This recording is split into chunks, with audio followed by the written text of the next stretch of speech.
এবার কিন্তু পারল না নওশাদের মিটিংকে আটকাতে মমতার পুলিশ মন্ত্রী। 2024 সালে বিভিন্ন চক্রান্তে এই মিটিংটিকে আটকে দিয়েছিল, এবার কিন্তু পারল না আটকাতে। তাহলে কি নওশাদের ক্ষমতা বাড়ল? সেই বাড়ার কারণে আজ কলকাতার বুকে নওশাদের মিটিংকে কেউ আটকাতে পারছে না। আমরা শুনে নেব কয়েকটি মানুষের কাছ থেকে এবং সরাসরি নওশাদ সিদ্দিকীর কাছ থেকে। তাই আমাদের যারা কর্মী সমর্থকরা আছেন 12টা থেকেই আমাদের শুরু হবে এবং যথাযথভাবে শহীদ মিনার চত্বরেই আমাদের হচ্ছে। শেষ পর্যায়ে আমাদের যারা রাজ্য নেতৃত্বরা খতিয়ে দেখতে এসেছি, আমাদের পরিস্থিতি এই প্রস্তুতি তুঙ্গে আছে, আপনারাও দেখতে পাচ্ছেন, আপনারা নিশ্চিতভাবে অনেকক্ষণ দেখিয়েছেন। আগামীকাল বেলা 12টা থেকে আমাদের সমাবেশ শুরু হবে। কালকে আপনাদের সভা, আজকে আমরা যখন এই জায়গায় উপস্থিত হয়েছি শুনলাম যে আপনি কোথায় গিয়েছিলেন? হ্যাঁ, রাজ্য সরকার বারবার আটকাচ্ছে আমাদেরকে, আমরা যে মানুষের কথা বলি সেটা বলতে দেবে না, আমাদেরকে কোণঠাসা করা দেওয়ার চেষ্টা হচ্ছে, ঘরের মধ্যে ঢুকিয়ে দেওয়ার চেষ্টা হচ্ছে। সেই জন্য আমরা কোর্টে গিয়েছিলাম। অ্যাডভোকেট জেনারেল রাজ্য সরকারের পক্ষ থেকে বারবার তিনি বলছিলেন যে কোনো ইনডোর স্টেডিয়াম চাও আপনাদের দিয়ে দেবো। আরে ভাই, ইনডোর আউটডোরের কি আছে? আমরা মানুষের হকের কথা বলতেছি, যে মানুষের তাদের যে অত্যাচার হচ্ছে, অকাপ সম্পত্তি কেড়ে নিচ্ছে, তার বিরোধিতা করতে আসবো। দলিত আদিবাসী মুসলমানদেরকে ধর্মের ক্ষেত্রে, জাতের ক্ষেত্রে, বর্ণের ক্ষেত্রে কিভাবে পিটিয়ে মেরে দিচ্ছে সেগুলো বন্ধ যাতে হয় সেই জন্য এসেছি। মহিলাদের উপর অত্যাচার চলছে, বন্ধের জন্য এসেছি। বারবার দেখলাম যে AG sir, advocate general sir বারবার বলছে যে কোনো ইনডোর স্টেডিয়ামে হলে হবে, কিন্তু কলকাতা হাইকোর্টের স্বনামধন্য বিচারপতি মহাশয় তিনি আমাদেরকে রাজ্য সরকারের তার আবেদনকে কর্ণপাত করেননি, আমাদেরকে এই শহীদ মিনার চত্বরে প্রোগ্রামের পারমিশন দিয়েছে এবং আমরা কোর্ট যে নির্দেশনা দিয়েছে তার মধ্যে থেকে আমাদের সুন্দরভাবে প্রোগ্রাম আমরা সম্পূর্ণ করব। কত লোক আসতে পারে? দেখুন, আমার লোক সম্পর্কে একটু জ্ঞান নাই। যারা আসবেন তাদের কি একটা কথাই বলবো যে রাজ্য সরকারের বিগত বছরগুলো থেকে আমরা দেখছি যেভাবে আমাদের প্রোগ্রামগুলোকে বানচাল করার চেষ্টা করে। 2023 সালে 6 লেনে যেভাবে হিংসা ছড়িয়েছিল, আমাদের লোককে আবার গ্রেপ্তার করেছিল, আমাদের নামে মিথ্যা অভিযোগ হয়েছিল। আমি যেখান থেকে আসবে তাদের কাছে অনুরোধ এটাই, কারো প্ররোচনায় পা দেবেন না। আপনারা যে নির্দিষ্টভাবে ট্রাফিকের যে সিস্টেম আছে সেগুলো মান্যতা দিয়ে আসবেন এবং যে আসবেন তাদের কাছে আমার এটাই অনুরোধ, নিজে ভলেন্টিয়ারি হয়ে যাবেন, নিজে দায়িত্ব নেবেন। আপনি দেখেন যদি আপনার পাশে কেউ অনৈতিক কাজ করছে সেটাকে আপনাকে আটকাতে হবে, তাহলে ভিডিও তুলবেন। আপনাকে কোনো পুলিশ আপনার সাথে যদি খারাপ আচরণ করে, আপনাকে খারাপ আচরণ করতে হবে না, আপনি ভিডিওটা করে রাখুন, প্রয়োজনে ওগুলো আমরা কোর্টে গিয়ে জমা দেবো। কোনো মানুষ যদি আপনার সাথে খারাপ আচরণ করে আপনার আসার পথে, আপনাকে কোনো খারাপ আচরণ করতে হবে না, আপনি তার ভিডিওটা রাখুন, আমরা কোর্টে গিয়ে দেব। আমরা আইন বিচার ব্যবস্থাকে সম্মান দিই এবং ল অ্যান্ড অর্ডার মেনে চলি। যে যেখান থেকে আসবেন বলে করছেন, অনুরোধ এটাই যে আপনারা আইনকে মান্যতা দেবেন, কারো প্ররোচনায় পা দেবেন না, একজন দায়িত্বশীল হিসাবে আসবেন, দায়িত্বশীল হিসাবে ফিরে যাবেন। শেষ সময় পরিস্থিতি খতিয়ে দেখতে কি বলবেন আগামীকাল আপনাদের সমাবেশ? আমরা অধিকার সমাবেশ করছি শুধুমাত্র প্রতিষ্ঠা দিবস নয়, যেভাবে কেন্দ্র সরকার মুসলমানদের উপরে দমনপীড়ন করার জন্য মুসলিম সম্পত্তি অকাপকে দখল করে নেওয়ার যে অপচেষ্টা চালাচ্ছে, যে অ্যামেন্ডমেন্ট নিয়ে এসেছে সংশোধনীর নামে, যেভাবে সম্পত্তিগুলোকে দখল করে নেওয়ার চেষ্টা করছে, তার বিরোধিতা করে অধিকার প্রতিষ্ঠার লক্ষ্যে আমরা এখানে অধিকার সমাবেশ করছি। 2023 সালে ফরেস্ট রাইট অ্যাক্টের অ্যামেন্ডমেন্টের নামে যেভাবে আদিবাসীদের হাত থেকে এই জঙ্গলের অধিকার কেড়ে নেওয়ার চেষ্টা করছে কেন্দ্র সরকার, তার বিরুদ্ধে আমরা এখানে অধিকার সমাবেশ করব। জাতিভিত্তিক জনগণনা থেকে শুরু করে যেভাবে নিত্য প্রয়োজনীয় জিনিসের দাম বেড়ে যাচ্ছে, সেগুলো কন্ট্রোল করতে পারছে না, তার প্রতিবাদে আমরা আমার অধিকার সমাবেশ করব। আমাদের বাড়ির কন্যা, আমাদের বাড়ির মেয়ে তিলোত্তমার যারা দোষী তাদেরকে সর্বোচ্চ শাস্তির দাবিতে আমাদের এই অধিকার সমাবেশ। মাদ্রাসায় শিক্ষা ব্যবস্থা আজকে ধ্বংসের দিকে চলে যাচ্ছে। শিক্ষক নয়, শুধু মাদ্রাসা নয়, শিক্ষা প্রতিষ্ঠানগুলো, জেনারেল এডুকেশন যেখানে প্রোভাইড করায় সে সমস্ত শিক্ষা প্রতিষ্ঠানগুলো শিক্ষকের অভাবে, শিক্ষক শূন্য হওয়ার দরুন, বা একটা দুটো শিক্ষক আছে, পর্যাপ্ত পরিমাণে শিক্ষক না থাকার ফলে সেখানে আপনার শিক্ষা ব্যবস্থাটাকে ধ্বংস হতে চলেছে। সেটা যাতে উদ্ধার হয়, অর্থাৎ শিক্ষা প্রতিষ্ঠানগুলোতে পর্যাপ্ত পরিমাণে শিক্ষক নিয়োগ করা হয়, তার দাবি নিয়ে।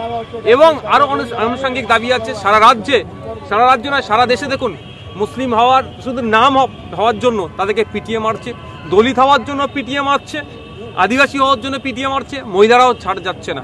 এই দলিত, আদিবাসী, মুসলমান, পিছিয়ে সহ মহিলাদের উপরে যে অত্যাচার হচ্ছে, সেগুলো এই নিপীড়ন হচ্ছে, সেগুলো বন্ধের দাবি নিয়ে আমাদের এই অধিকার সমাবেশ।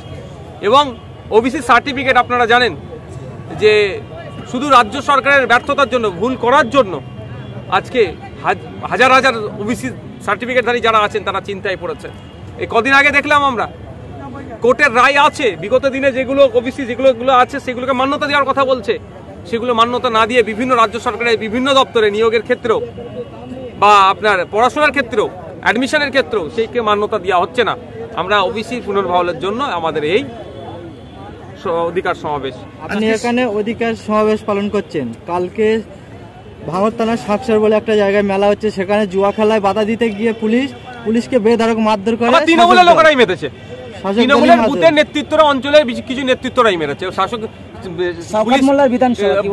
আপনার কি পুলিশ কি ব্যবস্থা গ্রহণ করে দেখি?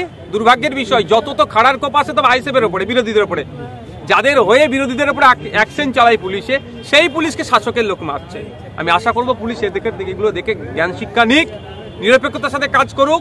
এই জুয়া বন্ধের জন্য যদি আমাদের কোনো প্রয়োজন হয়, পুলিশ আমাদেরকে কল দিক, আমরা পুলিশের সাথে স্বার্থে মিলিয়ে সমাজ থেকে এই জুয়া, ওই অন্যায় যেগুলো কাজগুলো চলছে সেগুলোকে আমরা নির্মূল করতে প্রস্তুত আছি। Thank you. গতকাল সায়নী ঘোষ ভাঙড় থেকে বলছেন যে আগে ভাঙড় সামলাক তারপর সামলাক। কেন ওনার কথা বলছে? মুখ্যমন্ত্রীর সাথে যার লড়াই, তেমন একটা উনি এমপি, পূর্ণমস্তানকে দিয়ে ভোট চুরি করে জিতেছে। আমার সাথে লড়াই তো মুখ্যমন্ত্রীর, কার আপনি নাম কথা বলছে? ওর 42টা এমএলএ, তারপরে একটা মুখ্যমন্ত্রী। সঞ্জয় রায়কে যাবজ্জীবন মৃত্যু কারাবাস, আর কুলতলির যে ছেলেটা, আমি ওর কাছে যাবো না। আমি প্রথমেই বলছি সঞ্জয় রায়ের ব্যাপারে যে আমি মনে করি ফাঁসি দেওয়া দরকার। আমি আমার যদি অবজারভেশন বলছি, জজের ওপর তো আমি যেতে পারি না, তবে এর পজিশন আছে। আশা করছি নির্যাতিতার আমার তিলোত্তমার পরিবার উচ্চতর আদালতে যাবে, ফাঁসির জন্য যাবে, এবং এর সাথে আরও কেউ যদি যুক্ত আছে, আমার ধারণা হচ্ছে সত্য মিথ্যা হতেও পারে, তবে প্রথম চার্জশিট যেভাবে সিবিআই দিয়েছে তার থেকে আমি বলতে পারি যে এর সাথে অনেক কিছু হয়তো রাঘব বলা জড়িয়ে আছে। আশা করব নির্যাতিতার পরিবার উচ্চতর আদালতে যাবে এবং সঞ্জয় রায় শুধু নয়, আরও যারা আছে তাদেরকে খুঁজে বার হবে এবং সর্বোচ্চ শাস্তি হবে। আর সঞ্জয় রায়ের কথা যে যাবজ্জীবন না, আমি চাই ফাঁসি হোক। আমরা দেখেছি যে এর আগে কোনো পার্টির প্রতিষ্ঠাতা দিবস কলকাতায় হলে কেউ খিচুড়ি এবং বাংলাদেশ আমলের ডিম বাদ করতে, আপনারা কি তেমন কিছু ব্যবস্থা করেন? দাও, টাকা পয়সা কিছু দাও, তাহলে সব আমরা বিরিয়ানি লাগিয়ে দেবো। টাকা পয়সা নিয়ে ভাই আমাদের কাছে। আগামীকাল আমাদের পার্টির প্রতিষ্ঠা দিবস, ৫ম বার্ষিকী প্রতিষ্ঠা দিবস। সারা রাজ্যে গরিব, খেটে খাওয়া, আদিবাসী, দলিত, পিছিয়ে পড়া সংখ্যালঘু মানুষ তার অধিকার চাইছে এবং মানুষের তার গণতান্ত্রিক অধিকারকে ফেরত দেওয়ার জন্য ইন্ডিয়ান সেকুলার ফ্রন্ট ৫ম প্রতিষ্ঠা বার্ষিকীতে আমরা মহামান্য কলকাতা হাইকোর্টের নির্দেশকে মান্যতা দিয়ে এবং তার নির্দেশকে মান্যতা দিয়ে আগামীকাল আমাদের সারা বাংলা জুড়ে প্রত্যেকটা বুথে বুথে আমাদের পার্টির পতাকা উত্তোলন হবে। গরিব, খেটে খাওয়া শ্রমজীবী মানুষ যে তৃণমূলের রাজত্বে এবং ভারতবর্ষে বিজেপি রাজত্বে মানুষ যে অধিকার হারিয়েছে, সে মানুষের গণতান্ত্রিক অধিকারকে ফেরত দিতে হবে, মানুষের রুটি রুজির অধিকারকে ফেরত দিতে হবে, মানুষের ১০০ দিনের কাজের অধিকারকে ফেরত দিতে হবে। মানুষ যে দ্রব্যমূল্য বৃদ্ধি পেয়েছে, মানুষ খেতে পাচ্ছে না, তার অধিকারকে ফেরত দিতে হবে। সর্বোপরি আদিবাসী, দলিত মানুষের তার জল জমি জঙ্গলের অধিকার, মতুয়া সম্প্রদায়ের মানুষের তার নাগরিকত্বের অধিকার, সমস্ত কিছু মিলিয়ে, এবং ছাত্রছাত্রীদের তার শিক্ষার অধিকার, যে শিক্ষা থেকে বঞ্চিত হচ্ছে, মানুষের যে স্বাস্থ্যের অধিকার, সেই স্বাস্থ্যের অধিকার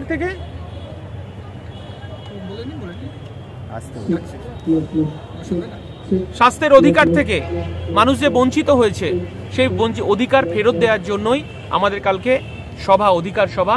সেই অধিকার সভায় এই বাংলার মানুষ প্রত্যেকটা বুথে বুথে পার্টির দলীয় পতাকা উত্তোলনের মধ্য দিয়ে পালন করবেন এবং মহামান্য কলকাতা হাইকোর্টের তার মান্যতা দিয়ে কালকে আমাদের সভা হবে।